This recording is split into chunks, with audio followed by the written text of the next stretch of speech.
તમે લોકોએ આજના સમાચાર સાંભળ્યા કે નથી સાંભળ્યા? છેલ્લા 24 કલાકમાં જેટલી પણ ઘટનાઓ બની છે ને એ બધા વિશે અમે તમને ટૂંકમાં જણાવી દઈશું અને જાણવા માટે આ વિડીયો તમારે આખો જોઈ લેવાનો છે. અને શરૂઆત આપણે હવામાનથી જ કરીએ તો દરરોજ હવામાન વિભાગ નવી આગાહી કરે છે. એવામાં આજે અંબાલાલ પટેલે પણ આગાહી કરી દીધી છે કે ફેબ્રુઆરી મહિનામાં ચોક્કસથી માવઠું પડશે જ. હવે આજે જે છે અમદાવાદના વાતાવરણમાં પલટો આવ્યો છે. આ સાથે જ ઉત્તર ગુજરાતના ઘણા વિસ્તારોમાં પણ વાતાવરણમાં પલટો આવ્યો છે અને કહેવાય રહ્યું છે કે આવનાર 2 થી 3 દિવસમાં માવઠાની પણ આગાહી કરવામાં આવે છે. એટલું જ નહીં, અંબાલાલ પટેલે કહ્યું છે કે ઉત્તર ગુજરાતના વિસ્તારમાં તો માવઠું પડશે જ. આ સિવાય કચ્છ અને સૌરાષ્ટ્રના ઘણા ખરા વિસ્તારોમાં પણ માવઠાની શક્યતા દર્શાવવામાં આવી છે. આજથી 10 વર્ષ પહેલા એટલે કે 2015માં પાટીદાર અનામત આંદોલન થયું હતું, જેના ભણકા હવે છેક વાગ્યા છે. કારણ કે હવે પાટીદાર અનામત આંદોલન શું કામ થયું હતું ને એની જાણકારી નીતિન પટેલે આપી છે. નીતિન પટેલે એમ કીધું હતું કે આ જે આંદોલન છે ને એ મુખ્યત્વે સાચું તો હતું, કારણ કે જે 92%, 93%, 55% જે બિન અનામતના જે વિદ્યાર્થીઓ હતા એ લાવતા હતા ને એમને એડમિશન નહોતું મળતું અને આગળ જઈને નોકરી નહોતી મળતી. એટલા માટે થઈને એ બધા જ લોકો અસહમત હતા. એટલા માટે થઈને આગળ જઈને આ આંદોલન વિફર્યું હતું. ગુજરાતમાં ફરી એક વખત ચૂંટણી આવવા જઈ રહી છે અને જૂનાગઢમાં મહાનગરપાલિકાની જે ચૂંટણી છે તેનું આયોજન થશે. હવે આ સમયે જે મતદારો છે, જે સામાન્ય જનતા છે ને એ વિફર્યા છે અને તેમને ઠેર ઠેર મતદાન ન કરવાના પોસ્ટર પણ લગાવ્યા છે. જૂનાગઢના લોકોનું કહેવું છે કે છેલ્લા 5 વર્ષથી સમગ્ર શહેરમાં ભૂગર્ભ ગટર, પાણીની અને ગેસની પાઇપલાઇનને કારણે આખા જે રસ્તાઓ છે તેને ખોદી નાખવામાં આવ્યા છે અને આને કારણે જ લોકોમાં ભારે નારાજગી પણ જોવા મળી હતી. સાથે જ લોકોએ આ જે મતદાન છે ને તેનો બહિષ્કાર પણ કર્યો હતો. એવામાં મતદાન સમયે જે નેતાઓ છે પોતાનો બચાવ કરી રહ્યા છે અને તેની સામે જે વિપક્ષ છે તે ભાજપના નેતાઓ પર પ્રહાર પણ કરી રહ્યા છે. પણ આ વખતે એવું લાગી રહ્યું છે કે આ જે સમસ્યા છે તેનો જે અસર છે ને એ મતદાન પર જરૂરથી દેખાશે. આજે ફતેહગઢમાં એક વ્યક્તિએ ગાયને રોટલો ખવડાવ્યો હતો, પરંતુ ગાયને રોટલો તો ખવડાવ્યો પરંતુ એની અંદર વિસ્ફોટક પદાર્થ નાખી દીધો હતો, જેને જ કારણે ગાયને ગંભીર ઈજા પહોંચી છે. જોકે રાપર પોલીસે 2 વ્યક્તિની ધરપકડ પણ હાલ કરી છે. જોકે આગળ જઈને ખબર પડશે કે તેમને આ કાર્ય શું કામ કર્યું હતું. દીકરીના લગ્નમાં જમવાનું ઓછું પડ્યું ને તો જાનૈયાઓ જાન લઈને પાછા વળી ગયા અને આવો જ કિસ્સો સુરતમાંથી સામે આવ્યો છે. સુરતના વરછાના લક્ષ્મીનગર વાડીમાં આ ઘટના ઘટી હતી.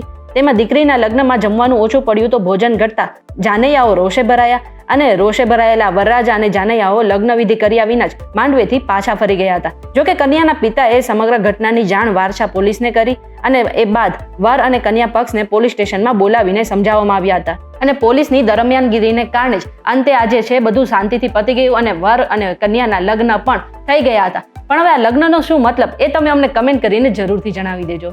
આજે ગુજરાતમાં બે હની ટ્રેપની ઘટના સામે આવી છે. સુરેન્દ્રનગર જિલ્લાના પંચાયતના પૂર્વ સભ્ય નટુ ઇલોરિયાએ પાટડી પોલીસ મથકે 5 લોકો સામે ફરિયાદ દાખલ કરી છે. ફરિયાદમાં યુવતીએ મોબાઈલમાં અન્ય યુવતીઓના વિડીયો બનાવ્યા હોવાનો અને નેતાની અંગત પળોનો વિડીયો ઉતારીને વાયરલ કરવાની ધમકી આપી હોવાનો પણ ઉલ્લેખ કર્યો છે. જોકે આમાં એમની પાસેથી 10 લાખ રૂપિયાની ખંડણી માંગવાનો પણ એમને આરોપ લગાવ્યો છે. આની સાથે સાથે બીજી જે હની ટ્રેપની ઘટના સામે આવી છે એ દ્વારકાથી સામે આવી છે. દ્વારકા જિલ્લાના વડોદરા ગામે એક વ્યક્તિને હની ટ્રેપમાં ફસાવવામાં આવ્યો છે. હોટેલમાં કામ કરતા જીતેન્દ્ર નામના વ્યક્તિને ફસાવવામાં આવ્યો છે, જેમાં યુવતીએ સૌથી પહેલા એ યુવક સાથે મિત્રતા કરી અને પછી પ્રેમ જાળમાં ફસાવ્યો અને પછી દુષ્કર્મના ખોટા કેસમાં ફસાઈ દેવાની ધમકી પણ આપી. અને જે યુવતી છે ને એને યુવક પાસેથી 1,13,000 રૂપિયા પણ પડાવી લીધા છે. હવે દ્વારકાની વાત આવી જ છે તો દ્વારકામાં આજે બીજી એક પણ ઘટના બની હતી. આજે દ્વારકાધીશના મંદિરની ઉપર જે શિખર છે ને ત્યાં ડ્રોન ઉડતું નજર ચડ્યું હતું. જો કે 5 મિનિટ સુધી આ જે ડ્રોન છે ત્યાં ઉડતું હતું. એ બાદ પોલીસની નજરમાં ડ્રોન આવ્યું અને પોલીસે આગળની કાર્યવાહી પણ કરી. પોલીસ જવાનોએ ડ્રોન કેમેરા ચલાવનારને ઝડપ્યો હતો. ડ્રોન કેમેરો ઉડાડનાર મુંબઈનો રહેવાસી અને યુટ્યુબર હતો. છપ્પનસીડી પાસે પૌરાણિક મંદિર નજીકથી આ જે શૂટિંગ હતું તે કરવામાં આવી રહ્યું હતું. દ્વારકાધીશના મંદિર પાસે મંજૂરી વિના આ ડ્રોન ઉડાડવાને કારણે પોલીસે તે વ્યક્તિની અટકાયત પણ કરી છે. આપણે સનાતન ધર્મમાં આપણે માતા પિતાને ભગવાનનો દરજ્જો આપીએ છીએ, પરંતુ અત્યારે આ કળિયુગ ચાલી રહ્યો છે. લોકો ભગવાનને પણ એટલે કે માતા પિતાને પણ તરછોડી નાખે છે અથવા તો માર મારતા હોય છે. આવી ઘટના આપણી સામે સતત આવતી હોય છે. એવી જ ઘટના માંજલપુરમાંથી આવી, જ્યાં માંજલપુરમાં પુત્ર અને પુત્રવધુએ એક વૃદ્ધ માતાને એટલી મારી કે પછી અંતે વૃદ્ધ માતાને પોલીસ સ્ટેશને જવું પડ્યું. જોકે પોલીસ સ્ટેશને પણ એમનું સાંભળો આવડું કોઈ જ નહોતું, કારણ કે માંજલપુર પોલીસ સ્ટેશનમાં તેઓ કલાકો સુધી બેસ્યા, પરંતુ એક પણ પોલીસ અધિકારી એમની વાત ન સાંભળી અને છેલ્લે એમને ત્યાંથી જવું પડ્યું હતું. જો કે આનો એક વિડીયો પણ અત્યારે સોશિયલ મીડિયામાં ઘણો ચાલી રહ્યો છે. પણ પ્રશ્ન માત્ર એટલો જ છે કે હવે જો પોલીસ પણ આ વૃદ્ધાનું નહીં સાંભળે તો આ વૃદ્ધાનું સગું કોણ? અત્યારે મહાકુંભ ચાલી રહ્યો છે અને થોડા દિવસ પહેલા મહાકુંભમાં ભાગદોડ મચી હતી એ વિશે તો તમને ખબર જ હશે. સરકારી આંકડા પ્રમાણે એ ભાગદોડમાં 30 લોકોના મૃત્યુ થયા હતા. જો કે બહારથી એવા પણ રિપોર્ટ મળી રહ્યા છે કે જ્યાં મૃત્યુઆંક છે એ વધારે હતો. એવામાં આજે સમાજવાદી પાર્ટીના સાંસદ જયા બચ્ચને એવા પણ આરોપો લગાવ્યા છે કે ભાજપ સરકાર એટલે કે યુપીમાં જે સરકાર છે તેમને જે મૃતદેહ છે તે ગંગા નદીમાં વહાવી દીધા હતા. તેમણે કહ્યું કે નાસભાગ પછી મૃતદેહને નદીમાં ફેંકી દેવામાં આવ્યા હતા અને તેનાથી પાણી પણ પ્રદૂષિત થયું છે. આ સમયે સૌથી વધુ દૂષિત પાણી ક્યાં છે તો તે કુંભમાં જ છે અને તેના માટે સરકાર કોઈ સ્પષ્ટતા પણ નથી આપતી. આ સિવાય વિપક્ષો પણ કહી રહ્યા છે કે મહાકુંભમાં ફક્ત 30 લોકોના જ નહીં પરંતુ વધુ લોકોના મૃત્યુ થયા હતા. તમે સોશિયલ મીડિયા મહાકુંભની ઘણી બધી રીલ્સ જોતા હશો. એમાંથી એક રીલ ઘણી ફેમસ થઈ છે જેમાં એક બાબા છે જે કુંભમાં આવ્યા છે અને તેઓ આવતા જતા વ્યક્તિને સોટીથી મારે છે.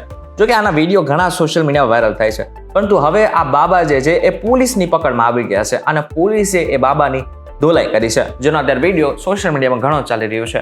પરંતુ આ બાબતે તમે શું વિચારી રહ્યા છો એમને જરા કોમેન્ટ કરીને ચોક્કસથી કહેજો. વિડીયો થકી જો તમને કોઈ ઇન્ફોર્મેશન મળી હોય તો વિડીયોને લાઈક અને શેર જરૂરથી કરજો. તો આવા જ ઇન્ફોર્મેટિવ વિડીયોઝ માટે VTV Gujarati.com સાથે જોડાયેલા રહેજો.